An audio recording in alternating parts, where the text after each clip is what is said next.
ఏపీలో చంద్రబాబు పాలన బాగుందని ప్రశంసించారు మోదీ. ఏపీకి రాబోయే రోజుల్లో మరిన్ని పెట్టుబడులు వచ్చే అవకాశం ఉందని అన్నారు. అలాగే తెలంగాణ ఎంపీలకు ప్రధాని మోదీ క్లాస్ తీసుకున్నారు. సోషల్ మీడియాలో యాక్టివ్గా ఉండాలని సూచించారు.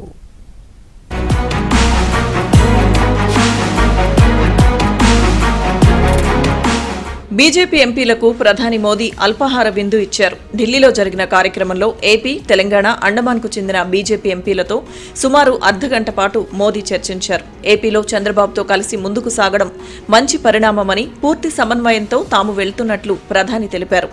ఏపీలో కూటమి పరిపాలనపై మంచి ఫీడ్బ్యాక్ వచ్చిందని ప్రధాని సంతృప్తి వ్యక్తం చేశారు.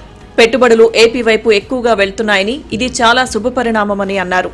రాబోయే రోజుల్లో ఏపీలో మరింత అభివృద్ధి జరగడం ఖాయమని ధీమా వ్యక్తం చేశారు. జగన్, వైసీపీ సోషల్ మీడియాలో చేస్తున్న విమర్శలకి బీజేపీ కూడా ధీటుగా సమాధానం ఇవ్వాలని ప్రధాని మోదీ దిశానిర్దేశం చేశారు. తెలంగాణ బీజేపీ ఎంపీలతో ప్రధాని మోదీ కటువుగానే మాట్లాడినట్లు సమాచారం.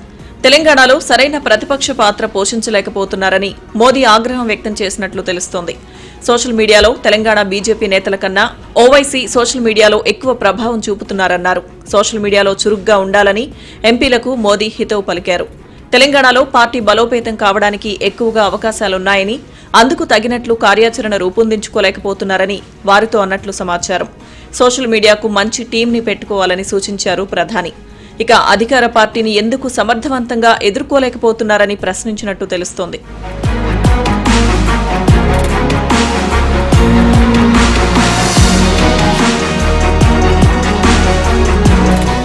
జాతీయ పరిణామాలపై తెలుగు ఎంపీలు యాక్టివ్గా ఉండాలని, స్థానిక భాషలో అందరికీ తెలిసేలా సమాచారాన్ని చేరవేయాలన్నారు ప్రధాని మోదీ. రష్యా అధ్యక్షుడు పుతిన్ భారత పర్యటనపైన ఎంతమంది సోషల్ మీడియాలో యాక్టివ్గా పోస్టులు పెట్టారని తెలంగాణ ఎంపీలను మోదీ ప్రశ్నించారు. ఆయా ఎంపీల నియోజకవర్గాలన్నింటిలో పర్యటించి జాతీయ పరిణామాలను ప్రజల దృష్టికి తీసుకువెళ్లే ప్రయత్నం చేయాలని ఎంపీలకు ప్రధాని మోదీ సూచించారు.